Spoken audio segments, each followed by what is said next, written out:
retomamos la historia, recordando que volvemos a estar en la guardia. Vamos a la primera diapositiva. Si la paciente, a poco de arribar, presentó una mejoría de sus déficits a los pocos minutos, o consulta refiriendo los síntomas, pero cuando llega a ser atendida ya no los tiene, y esto habitualmente se da con signos sintomatología limitada, escasa, no lo esperen con déficits extensos y graves. Y si me encuentro en un centro especializado, pero los estudios sobre toda la resonancia de difusión son negativos, es decir, la estudié y no tengo ninguna evidencia, pese a las claras manifestaciones clínicas,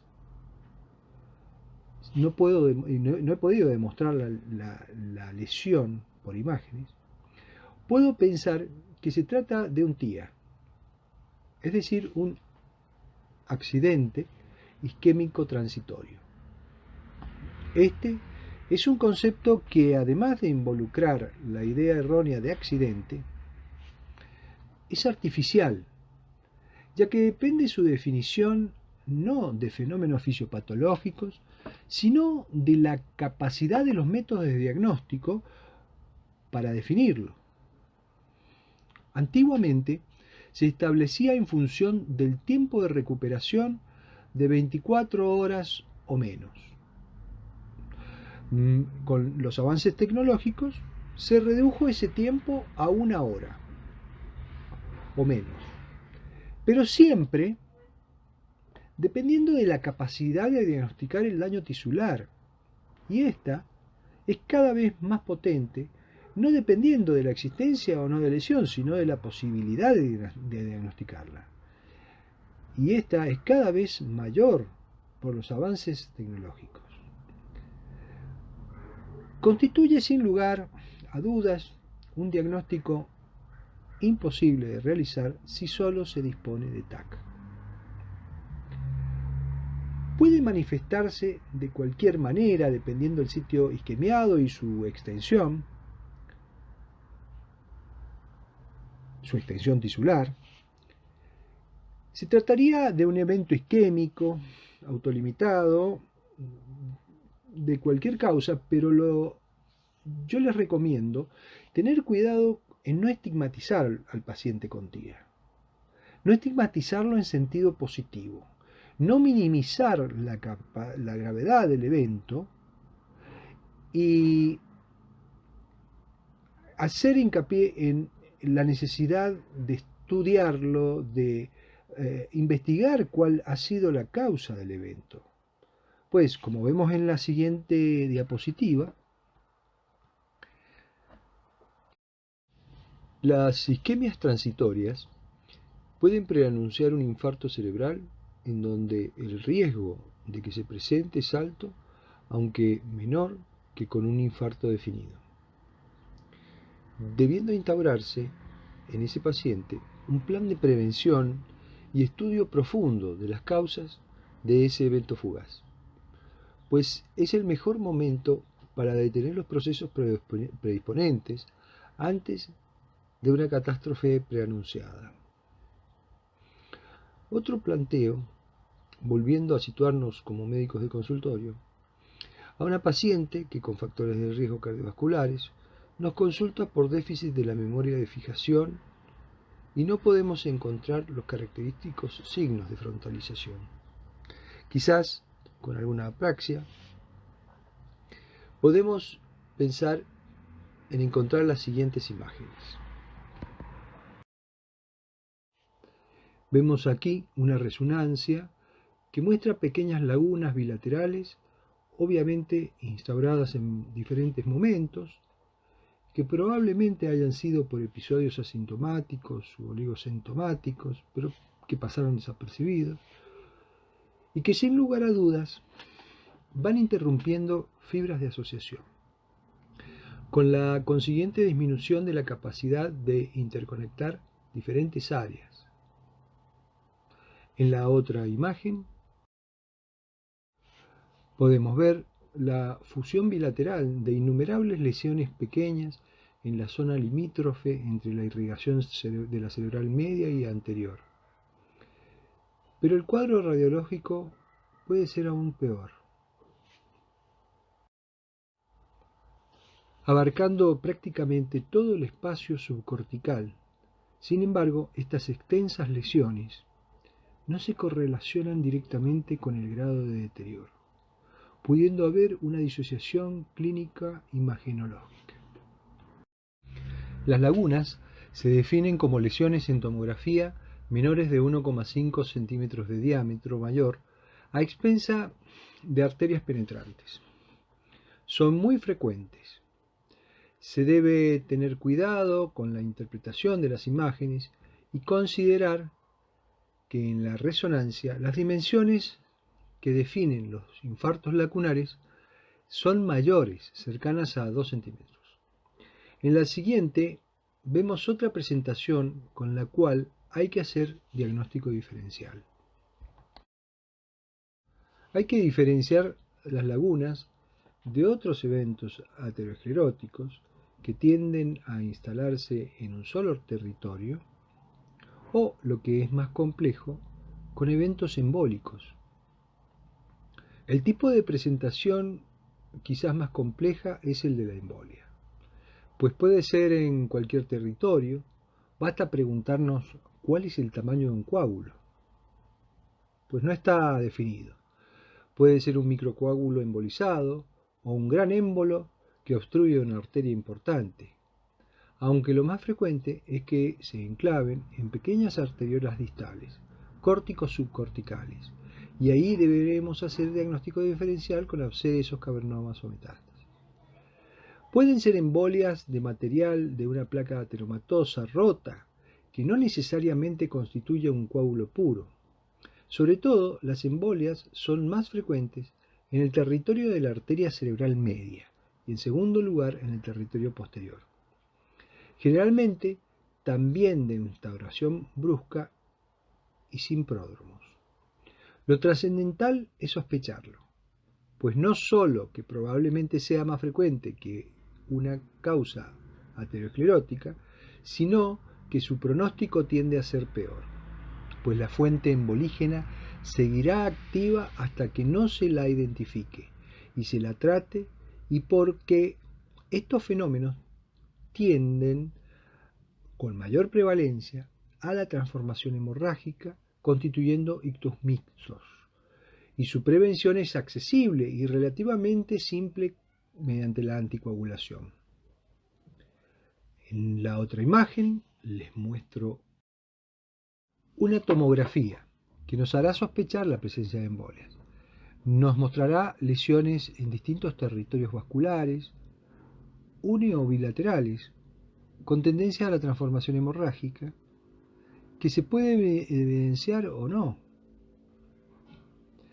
Se exponen mejor en resonancia de difusión, de una manera mucho más elocuente, en la que se ve brillar las imágenes isquémicas. Vean una típica imagen de resonancia. Esta imagen corresponde a una secuencia de difusión. Tendremos que ir a determinar el origen, y el más frecuente es cardíaco, como vemos en la siguiente diapositiva. Las causas de alto riesgo son muchas a nivel cardíaco, por ello no se concibe que un paciente con un ictus claramente embólico, bilateral, no sea estudiado de inmediato con un ecocardiograma. Es grave sobre todo con causas combinadas, como vemos en la siguiente lista. El riesgo aumenta mucho más en estos casos, en donde la anticoagulación puede ser mandatoria. Pero a esta altura, ya hecho el diagnóstico primario, el tercer gran hito, y descartada la hemorragia, debemos llamar al especialista, quien decidirá el tratamiento de la isquemia más apropiado. Antes, les recalco lo siguiente. Les presento estas dos escalas diseñadas para la etapa prehospitalaria, es decir, para el médico de ambulancias o el de atención primaria, Por eso se las llama escalas prehospitalarias. Si bien su uso se ha impuesto en ámbitos intrahospitalarios, no están diseñadas para ello. En estudios recientes de revisión, se ha determinado que la más eficiente para el diagnóstico presuntivo, para la sospecha de la presencia de un ictus, es la escala de Cincinnati, incluso más eficiente que el FAST. Si bien son ambas muy similares, debiendo observar una simetría facial por parálisis o paresia del séptimo par, la debilidad del miembro superior y la dificultad para hablar, la FAST también evalúa el tiempo, el cual, sin lugar a dudas, será evaluado o valorado antes o después de aplicar la escala Cincinnati. En algunos textos que ustedes leerán figuran estas escalas, pero no les recomiendo aún memorizarlas. No serán evaluadas. La escala de Los Ángeles, que también es una escala prehospitalaria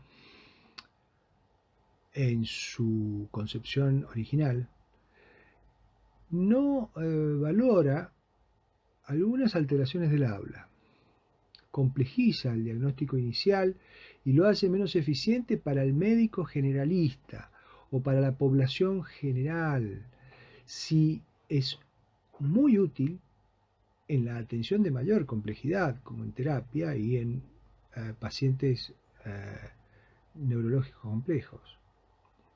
Sepan que la utilidad de ellas es trascendente a la hora de sospechar en cualquier circunstancia la posible existencia de un stroke. En la otra diapositiva les muestro otra escala, que sí fue diseñada para el ámbito intrahospitalario, para el especialista que debe decidir el tratamiento fibrinolítico o descartarlo. Y así intentar con el tratamiento fibrinolítico disolver el coágulo que obstruye la arteria. Es la escala NIH, que tampoco les recomiendo memorizarla, pero sepa, si la leen, que no es otra cosa que un examen neurológico básico limitado, cuyo objetivo es valorar la localización y la extensión de la posible lesión mediante el examen clínico, que junto a los estudios serán la base para la crítica decisión. Esta decisión trascendental debe ser tomada antes de la primera hora de la internación de urgencia, en la llamada hora de oro, pues mientras antes se realice, rescataremos muchísimas más neuronas, ya que el objetivo del tratamiento se los menciono someramente en la próxima imagen. Aquí se representa en celeste la zona irrecuperable, el núcleo del infarto, y nuestro tratamiento está dirigido a evitar la generación de edema en él, para que no comprima otras zonas y disminuya el flujo sanguíneo en ellas, no para rescatarlo, pues esta zona ya es irrecuperable. La zona anaranjada es la de penumbra. En ella, las neuronas isquémicas están destinadas a morir si las dejamos sin tratamiento adecuado, y son el blanco terapéutico junto con las zonas de oligoemia en rojo en la diapositiva, las cuales pueden rescatarse más fácilmente, sobre todo si el paciente tiene una buena circulación colateral proveniente de otros territorios vasculares como el pial. Para ello, al realizarse la TAC, es ideal que ustedes, el médico que la pidió en la guardia, estén presentes o la vean por sistema antes de que el paciente sea retirado del tomógrafo. Si ven y estiman que es necesario, indicarán una angiotomografía, ya que esta oportunidad luego, por complicaciones del paciente, puede no ser posible de repetir y debe aprovecharse el momento para realizarlo. Les muestro en la siguiente diapositiva una imagen de una angio-TC en un paciente con un infarto. En A se muestra una angio-TC en la que se aprecia la falta de perfusión del territorio de la cerebral media derecha, que carece de irrigación, la cual está conservada a la izquierda. Vean las líneas blancas sinuosas. Esta imagen inicial pronostica un mal desenlace, ya al ingreso del paciente. En B se muestra en rojo el núcleo del infarto y en verde la zona oligohémica, por circulación limitante desde el territorio de la cerebral anterior y desde la cerebral posterior. Finalmente en D, la imagen premortem, con profuso edema que colapsa los ventrículos, desvía la línea media y produce herniaciones y probablemente enclavamiento final. Pero en otro caso, les muestro la siguiente diapositiva. Un caso de buen pronóstico inicial. En A se ve el signo de la cuerda. Vean que no hay otro signo precoz. No hay borramiento de surcos, ni desplazamientos, tampoco zonas de hipodensidad. En B y en C se ve este tipo de mapas tomográficos que demuestran zonas hipoperfundidas no muy extensas, pese a la grosera obstrucción evidenciada por el signo de la cuerda. En D y E se muestra la profusa red colateral compensatoria, que indica probable buen pronóstico relativo. En F, una TC sin contraste de control al tiempo, que evidencia una zona bien delimitada hipodensa correspondiente al infarto de la zona núcleo inicial. Como ven, las secuelas son mínimas. En la próxima diapositiva,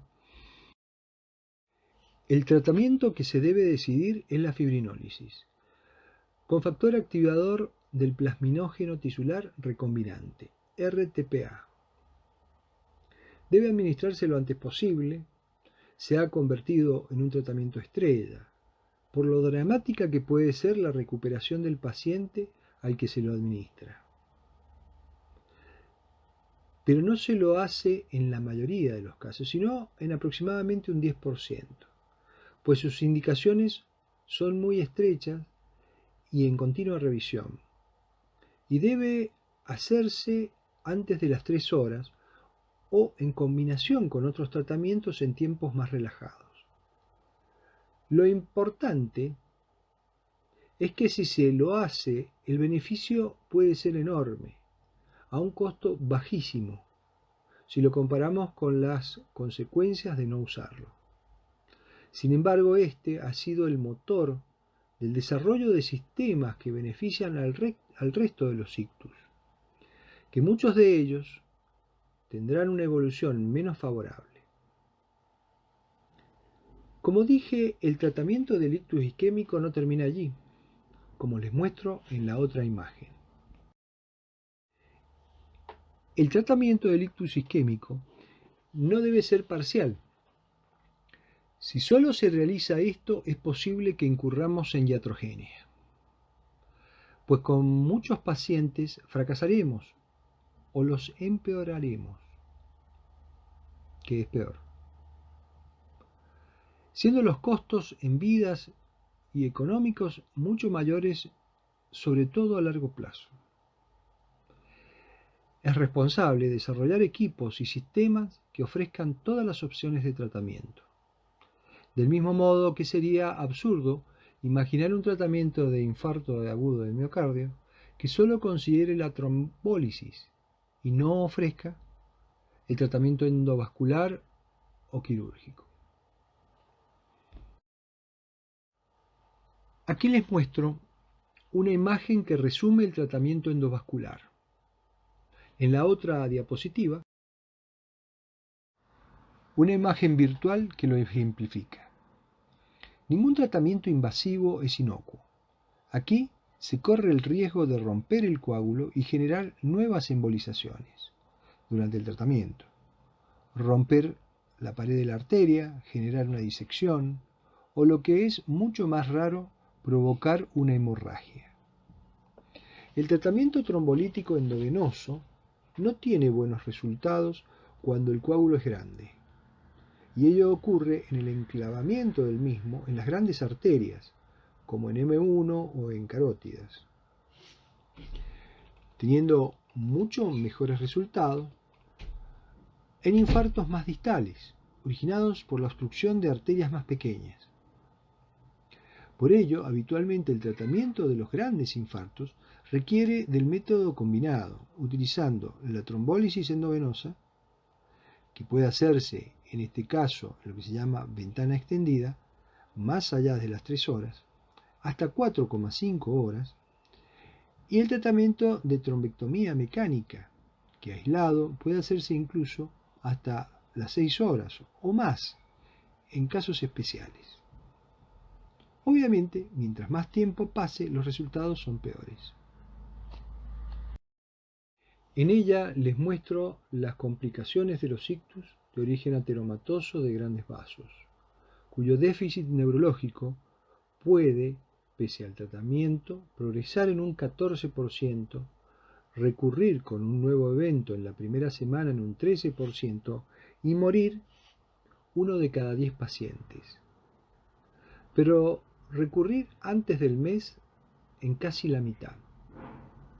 En comparación con el TIA, todos los porcentajes son mayores. Claro que la gravedad inicial es claramente mayor. Pero como les dije, esto es para especialistas. Solo deben conocer que existe. Ustedes, como médicos generalistas, quedarán con la mayor parte de los pacientes que no son candidatos a esta terapia. Y tendrán la tarea muy importante de profundizar otros diagnósticos y tratamientos básicos. Como les dije antes, actualmente es prioritario un cambio de rumbo y acentuar el esfuerzo de la comunidad médica en la pesquisa y tratamiento preventivo de las embolias.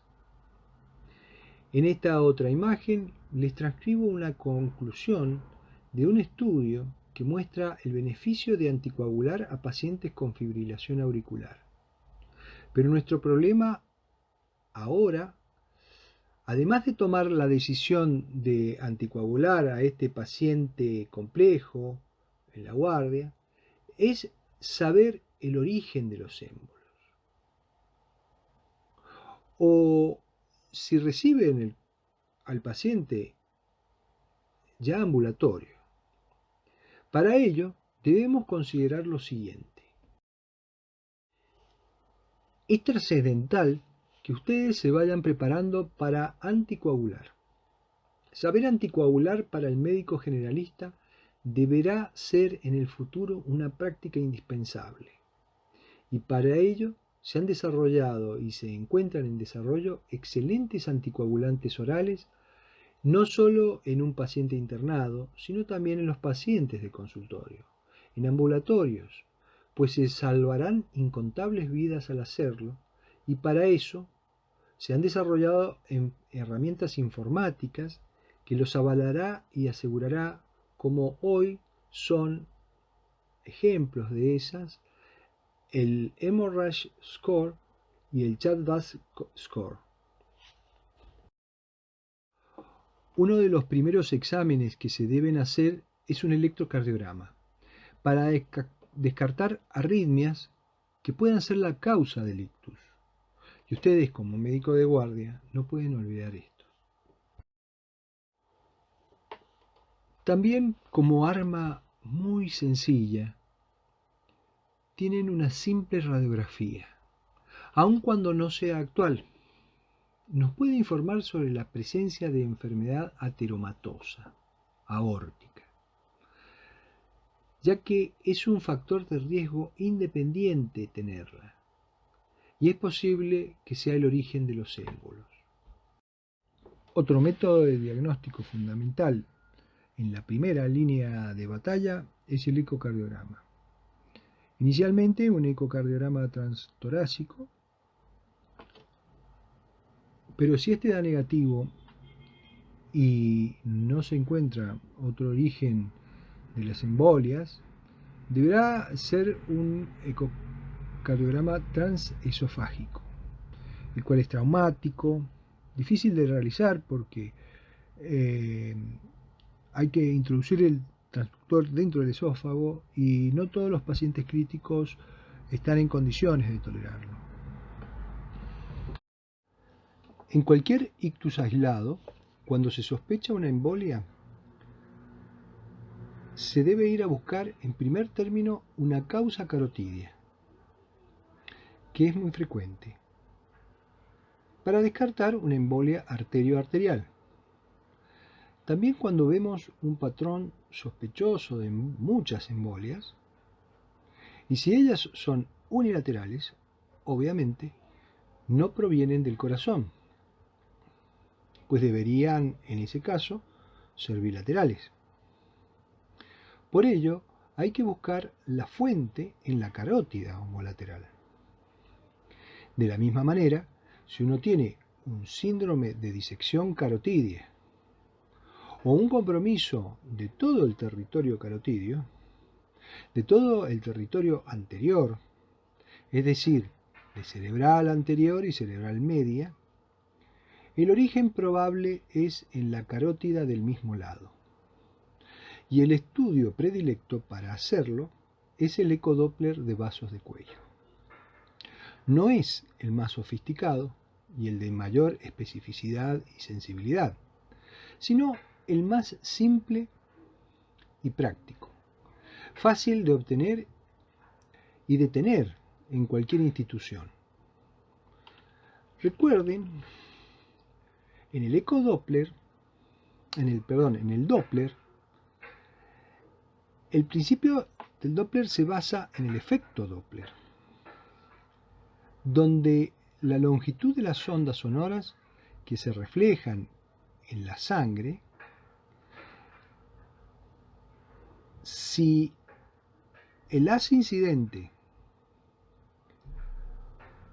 está en contra del flujo sanguíneo, al reflejarse,